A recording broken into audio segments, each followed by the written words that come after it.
Olá, amigos. Nós estamos iniciando mais um programa Papo do Bem pela Rede Luz Espírita e hoje nós temos um convidado muito especial, Sérgio Vilar, que veio de Itapira. Ele é trabalhador, emérito lá de uma casa que se chama Amor... Centro Espírita, Perdão, Amor e Caridade. Centro Espírita, Perdão, Amor e Caridade. E vem falar conosco sobre a bondade, o sentimento, a ação, que são atitudes que devem fazer parte da nossa vida. Eu quero agradecer, viu, Sérgio, a sua participação, amorável, carinhosa, como sempre, e vamos conversar um pouquinho sobre esse tema que tem tudo a ver com o nosso dia a dia. É verdade, eu queria agradecer, Dr. Aguinaldo, por esse momento que você nos concede, de podermos falar um pouquinho do Espiritismo, que é sempre um momento palpitante, para podermos levar uma mensagem nesses momentos de transição que a Terra atravessa, levar para as pessoas um pouquinho desse momento de sentimento, na ação e diante da bondade que o Evangelho nos ensina. Ô Sérgio, tudo começa pelo sentimento, não é?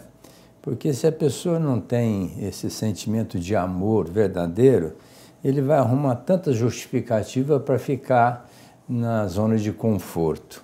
E a gente sabe que não adianta ficar apenas com a intenção, precisa ação, não é? É verdade, mas a bondade, ela gera das catástrofes. Nós estamos vendo hoje, por exemplo, no Rio Grande do Sul, onde milhares de pessoas estão envolvidas num trabalho caritativo. E nós acreditamos que da ação da bondade, muitas pessoas vão criar o sentimento. Muitas dessas pessoas vão se engajar num trabalho de auxílio aos mais necessitados. Porque o trabalho ao necessitado, nós percebemos que todas as cidades têm. Se nós olharmos hoje, as praças públicas de todas as cidades estão abarrotadas de moradores de rua. Então nós vemos que é interessante, Dr. Aguinaldo, nós tivemos aqui em Rio Preto um amigo de uma casa espírita que ele perguntou qual é o nosso trabalho caritativo. E eu disse que nós estávamos fazendo 3 toneladas de comida por mês. E ele diz, o quê? Itapira tem quantos mil habitantes? Eu digo 80 mil. Ele diz, São José do Rio Preto não tem essa necessidade toda. E eu perguntei ao nosso irmão, mas o irmão já deu uma volta nas periferias para saber como andas? Então nós percebemos, doutor Aguinaldo, que realmente esse sentimento vai sair dessas ações caritativas que são organizadas pelas catástrofes que a natureza nos oferece. Ô Sérgio, outro dia eu estava conversando com um amigo e nós fazemos uma distribuição de sopa aqui às terças-feiras nas marquises, nos locais onde tem os moradores de rua. E eu estava dizendo da importância de ter um tempo mais dilatado, além de entregar a sopa, para estar conversando com essas pessoas. Porque às vezes a gente acha que é só entregar a sopa e virou as costas e está tudo certo. Quantas pessoas que estão ali carentes de uma palavra amiga, às vezes até de um desabafo, às vezes até de uma orientação frente a uma situação inusitada. Então, quando a gente pensa em servir, tem que pensar de uma maneira holística, porque às vezes a pessoa diz, eu dei a sopa e virei as costas, minha tarefa está cumprida. E não é bem assim, né? É verdade, Aguinaldo. Em dezembro, nós fizemos três almoços especiais de Natal. E o nosso doutor Adroaldo Modesto Gil, o nosso benfeitor espiritual, que acompanha as nossas atividades, pediu para que, a partir daquela data, nós fizéssemos uma quantidade maior de comida, colocássemos nas vasilhas, nas marmitex, e fôssemos levar debaixo dos pontilhões. E conversássemos um pouco com essas pessoas. O que nós vimos ali? Mulheres grávidas, senhoras, senhores machucados.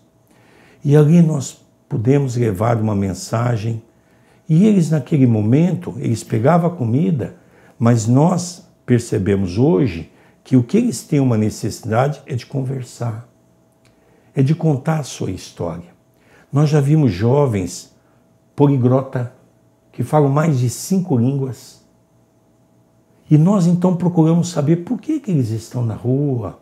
E nós vemos que o problema é muito mais grave do que nós imaginamos, porque envolve família. É a família que está desestruturada e por conta disso nós vemos hoje cada vez mais aumentar essas pessoas à rua. Então realmente, doutor Aguinaldo, o senhor tem razão, o irmão tem razão. Precisamos trabalhar um pouco mais com afinco em auxiliar esses irmãos nas suas necessidades. E às vezes uma conversa é uma necessidade. Olha, quando você está fazendo esse tipo de trabalho, você se surpreende com tudo, né? Porque acontece coisas assim absurdas, mas uma pessoa que começou a fazer esse trabalho de entrega de sopa e até cobertores, nessa época, que nós também distribuímos, ele parou. E eu perguntei para ele, você não tem vindo mais ao trabalho? Ele disse, não, eu fui lá uma vez, 2. Mas cheguei lá, vi drogado, sim, pessoal que não quer nada, pessoal que está lá absorvendo o nosso trabalho e, afinal de contas, não fazem nada para melhorar. Não, eu parei. Quer dizer, não vou alimentar vagabundo. Exato. Aí eu fiquei tão surpreso com aquela colocação, né? Porque, meu Deus, quem ajuda e quer ver o bem não vai analisar o perfil da criatura, porque ali tem de tudo, né? Outro dia nós estávamos dando cobertura para um médico e que ele perdeu tudo, perdeu a família, perdeu o dinheiro, perdeu tudo e estava mitigando o dinheiro para comer e depois pensando em suicídio. Sim. E aí ele falou que se não desse uma assistência para ele, ele ia se matar.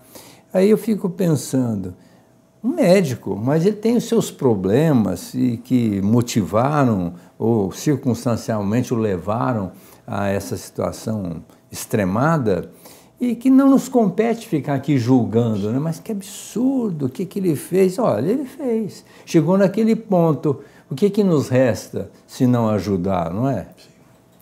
Doutor Aguinaldo, é muito interessante essa colocação, porque há muitas pessoas em Itapira que eu tenho amizade, que quando nos encontramos na rua, as pessoas dizem, Sérgio, você ainda faz aquele trabalho para atender vagabundos? Eu digo, não, eu faço um trabalho para atender irmãos necessitados que ainda não conheceram Jesus, mas são irmãos nossos criados por Deus. Nunca se esqueça disso. Então, realmente, vamos pegar o caso hoje do Rio Grande do Sul. Nós vamos pegar pessoas de classe pobre, média e rica que praticamente perderam tudo, ficaram sem nada. E recomeçar a vida com uma certa idade não é tão simples. Provocou doença e está provocando em muitas pessoas. Nossa, e essa sequela vai ser para as próximas gerações. Eu me lembro, Aguinaldo, quando eu morava em São Paulo, nós tivemos essa experiência do que é uma chuva, uma água entrando dentro de casa. Mas nós tínhamos ali 1 metro de água dentro de casa, passava 1 hora, a água baixava. Imagine você ver a água dias e dias dentro da sua casa, que foram arrastadas com a água. Acabando com tudo. Acabaram com tudo, não é? E nós vemos também o despreparo social para atender essas pessoas. Porque todas as cidades se movimentaram para mandar comida. Lógico que isso é bom, mas de uma maneira tão desorganizada que a metade dessa comida está sendo jogada fora. Perdia. E as instituições, e o irmão pode perceber isso, nós nesse mês de maio, as nossas instituições tivemos problemas. Tivemos problemas porque muita gente deixou de dar recursos para as casas que vinham fazendo um trabalho na cidade para mandar para o Rio Grande do Sul. Lógico que isso é importante, nós não estamos dizendo que está errado, mas nós temos que também analisar que não podemos desamparar os trabalhos que estão sendo feitos nas nossas cidades. E às vezes, chega também ao extremo. Nós estamos aí fazendo um programa de trabalho nesse sentido, para levar roupa para lá. Vimos no noticiário, não mande mais roupa, porque não tem onde colocar, não é? Então, às vezes a gente também precisa ter o discernimento para entender o que é mais importante. Hoje, lá para eles é água, entendeu? Que é vital, né? Então, às vezes a pessoa é capaz de dar uma roupa, mas não é capaz de botar um dinheirinho para comprar água, né? E tem milhões de maneiras da gente mandar essa água para lá. Então, ter também um pouquinho de trabalho mental para saber o que a pessoa precisa, porque às vezes a criatura quer dar, eu quero dar isso, mas às vezes não é isso o mais importante, né? Isso, de uma maneira geral, a gente sabe que, estava comentando com você antes, nós temos um trabalho aqui na Zona Norte, onde a gente está trabalhando com crianças de 12 a 17 anos para inseri-las na sociedade de uma maneira mais digna, porque eles estão sendo conduzidos pelos pais para levarem drogas para entregar para os viciados. Então, trabalhando com essas crianças, podemos verificar que muitas delas não têm comida em casa. Então, a gente tem que pensar, não adianta querer estar ensinando essas crianças quando elas têm necessidade da comida. Como também tem muitas pessoas que nem precisam da comida, mas precisam de uma orientação correta, né? Então, essa é questão de assistência, de ter essa percepção, é fundamental para que a gente faça realmente o serviço adequado. Você estava dizendo, nós vamos mandar lá para o Rio Grande do Sul. Tudo bem, mas às vezes manda para lá o excesso e falta para nós o necessário, né? Nós temos percebido muito isso. Esse ano é um ano político. E, infelizmente, nós estamos vendo muitas pessoas que se engajam nessas campanhas da cidade e arrecadam quantidades enormes de alimento, de mantimento. E é um detalhe interessante, eu contei até na palestra ontem, nós tivemos lá um político, que nunca foi político, um jovem que está saindo da política da cidade, e eles estavam levando 3 caminhões de alimento para o Rio Grande do Sul. E eu encontrei com um jovem, que os pais são trabalhadores do centro, e ele me disse, Sérgio, amanhã eu vou para o Rio Grande do Sul, nós vamos levar 3 caminhões de alimento. Eu falei, que bom, isso é realmente fantástico. Mas avise o pessoal que Itapira também tem fome e tem pessoas que precisam ser amparados. E as instituições também agradecem quando recebem doações. E ele então comentou com essa pessoa que está saindo na política, e essa pessoa mandou uma mensagem para mim. E a nossa instituição, Aguinaldo, tem 2.000 metros quadrados.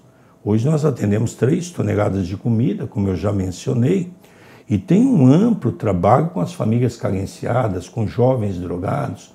A nossa instituição constantemente sai no jornal da cidade, pelo trabalho que realiza. E esse rapaz, então, entrou em contato comigo e me perguntou, então vocês estão precisando? Eu falei, sim, a gente faz 3 toneladas de comida. E começou a minha preocupação, porque ele perguntou, aonde vocês estão? Ele não sabia nem o bairro. Eu disse, nós estamos no bairro Assá de Alcice, e contei para ele os trabalhos da casa. E ele perguntou, então a gente precisa ver isso? Então vocês estão precisando de ajuda, sim? Aí eu perguntei a ele, mas você conhece a instituição? Ele diz não, e já me preocupou, porque ele quer sair na condição de político, mas ele não conhece nem a realidade da cidade. E aí eu fiz a segunda pergunta característica que mais me preocupou ainda. Você é de Itapira? Ele disse sim. E realmente me preocupou bastante, porque hoje a gente vê que as pessoas entram na política sem a preocupação de ver os problemas sociais da cidade, mas sim com os problemas de interesses pessoais. Isso é preocupante. E o que a gente depreende, que a política é muito importante, mas ela tem que visar o bem coletivo, né? Analisar de que maneira agir, trabalhar para o benefício da comunidade. Agora, se a pessoa não conhece a cidade, então fica difícil até para ela estar estabelecendo parâmetros e normas e até projetos de auxílio à comunidade. Então veja que você tem uma razão em dizer exatamente isso, o interesse pessoal, mas não pensou naquilo que é o fundamento da política, que é gerir, administrar o bem público, né? Mas nós acreditamos, quando nós começamos a conversa, o irmão falou sobre o sentimento. É verdade, doutor Aguinaldo. A gente percebe que as catástrofes vão fazer com que nós desenvolvamos o sentimento. Porque no movimento espírita é um outro momento também que nós temos que trabalhar. Porque hoje nós vemos as casas espíritas muito sendo criadas no centro das cidades. E nós vemos que hoje a ideia é o quê? A psicologia, é o estudo, mas não é o trabalho. E se esquece, como sempre nos ensinou Chico Xavier, desde 1985, quando eu entrei pela primeira vez à casa de Chico Xavier, começamos a ter ali regularidade no seu trabalho, frequentei muito o Abacateiro, onde milhares de pessoas eram socorridas, e era um trabalho que o Chico fazia questão de fazer. Chico Xavier tinha no trabalho assistencial a condição sine qua non da sua conduta. Ele dizia que se ele tivesse que escolher entre o trabalho assistencial e o trabalho com os espíritos, ele deixaria o trabalho com os espíritos e iria para as periferias como fez Jesus. Que é a maneira, inclusive, da gente estar mais próximo de Deus, né? Estar cuidando dos filhos dele, né? Que são nossos irmãos. Então, a doutrina espírita, sem esse lado assistencial, eu acho que ela fica capenga, porque nós temos que interagir. Toda a nossa vida é de interação, o nosso progresso, a nossa melhoria, o nosso exercício caritativo é em função das pessoas. Agora, como é que nós vamos aplicar aquilo que nós aprendemos na doutrina, que seria exatamente o fundamento do cristianismo, que é o amor ao próximo, se nós não tivermos dentro de nós arraigado esse princípio de fazermos o bem para o próximo? Porque ir à casa espírita, escutar uma palestra, receber o passe, ou estudar as obras todas daí dos benfeitores, tudo bem, é um enriquecimento intelectivo, mas a mão na massa, né? O trabalho mesmo, colocar a mão no trabalho para fazer esse exercício é que dá a competência, porque o espiritismo sem esse trabalho assistencial, eu acho que ele fica muito a desejar. É o que muitas das vezes a gente vê, a pessoa entra, sem fazer crítica às outras religiões, entra na casa espírita cumprindo obrigação. Eu fui ao centro hoje, mas o André Luiz fala que se você vai a uma casa espírita durante 3 anos e não achou alguma coisa para você fazer nesse trabalho essencial, é melhor mudar de casa, não é? Ou de religião, porque não entendeu nada. É verdade, eu me lembro que uma vez nós estávamos na casa de Chico Xavier e um companheiro levou uma planta de uma construção que eles estavam terminando e levou para o Chico dar uma olhada. E ele abriu a planta na mesa, o Chico ficou olhando, e ele contando, aqui é a sala mediúnica, aqui é a sala de passe, aqui é o salão, e foi olhando. E foi muito interessante que o Chico olhando, ele contando, e o Chico diz, aonde que está aqui a sala da sopa? E o companheiro diz assim, não, isso vai ser um segundo plano. Eu me lembro que o Chico deu um sorriso e diz assim, olha, meu irmão, vocês podem estar montando tudo, menos uma casa espírita. Que uma casa espírita que não se inicia com uma atividade caritativa não é uma casa espírita. Olha que coisa. Veja que ele enfatizou mesmo esse não é assistencialismo, porque a gente pode associar o assistencialismo com a doutrina. Aqui mesmo na nossa casa a gente faz questão de frisar a importância da frequência dos nossos assistidos, e dentre eles nós nos colocamos também, para que eles frequentem a casa para ouvir o Evangelho, para estar entendendo a doutrina espírita, mas não podemos deixar de dar aquilo que eles estão precisando materialmente, né? Então, eu acho que é o conjunto que faz a obra, E a doutrina, ela é bem assertiva, né? A caridade como forma de libertação. Então a gente tem que entrar com a bondade, assistencialismo, um entendimento dessas criaturas, porque também a gente precisa aprender com eles, né? Porque às vezes a gente pensa assim, eu vou lá atender os nossos assistidos. Espera aí, nós estamos nos trabalhando com a caridade deles nos permitirem fazer alguma coisa por eles, né? Porque é assim que nós vamos adquirindo o entendimento da proposta de Jesus. Naquela época, já o Pedro criou a Casa do Caminho, que talvez fosse a primeira casa espírita que surgiu na história do mundo, né? Então, porque ali estava a necessidade, estava a oportunidade de fazer alguma coisa pelas criaturas. E eu acho que você fala assim, eu amo, o que você tem feito para o próximo? Nada. Então fica paradoxal, não é? Sim. É verdade, a casa espírita tem que ser para eles, não é? O Chico sempre dizia isso, que uma casa espírita tem que ser uma casa humilde para receber as pessoas e elas se sintam bem, não é? Quando nós fomos montar a evangelização, o nosso amigo espiritual pediu para que a gente comprasse umas cadeirinhas e umas mesinhas de cor, para que eles pudessem ficar bem à vontade, bem colorido, para que eles pudessem se sentir à vontade. E é interessante que as crianças hoje procuram essas salas, não é? Como se fossem as salas delas, ou seja, um ambiente próprio para elas. Então nós hoje somos convidados a isso, não é? A nos colocar também na condição de necessitados. Porque quando nós nos colocamos numa condição acima deles, é quando as coisas não vão bem. Porque nós também somos doentes.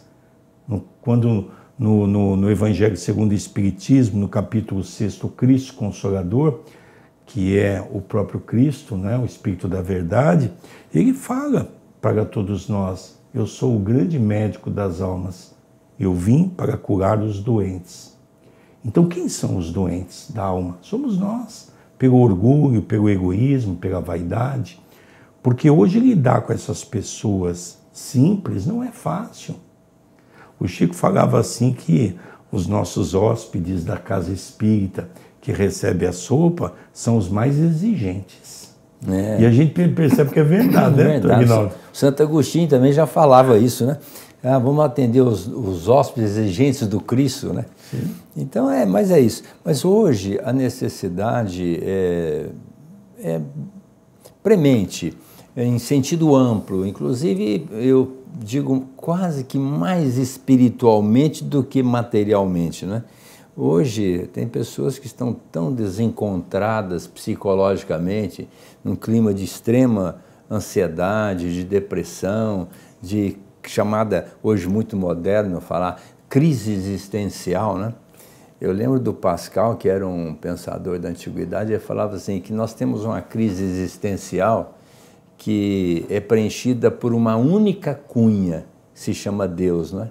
Então as pessoas esqueceram de Deus, eu acho, vivem na materialidade, pensando em ganhar na loteria, em tirar proveito de situações, porque tem também os nossos assistidos que vão em várias instituições, depois não consome o que ganha, acaba vendendo, até jogando fora. Então tem de tudo, mas a gente precisa entender que a doença provém, qual seja ela, da alma, né? Sim. Então tem que ver a pessoa de uma maneira abrangente e atendê-la de acordo com a sua necessidade. Como diz Leão Tolstói, não se pode ser bom pela metade. Não é? Então nós temos que aprender a ser bom diante daquilo que o Evangelho nos inspira e nos ensina.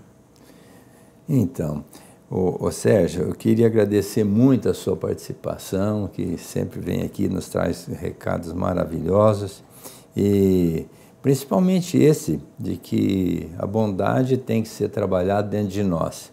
Enquanto a pessoa não entender isso, ela vai ficar capengando, né? Encarna, desencarna, encarna, desencarna. E cadê a bondade? E a bondade é a base de todo o processo caritativo, porque aí você sendo bom, ou procurando ser bom, né?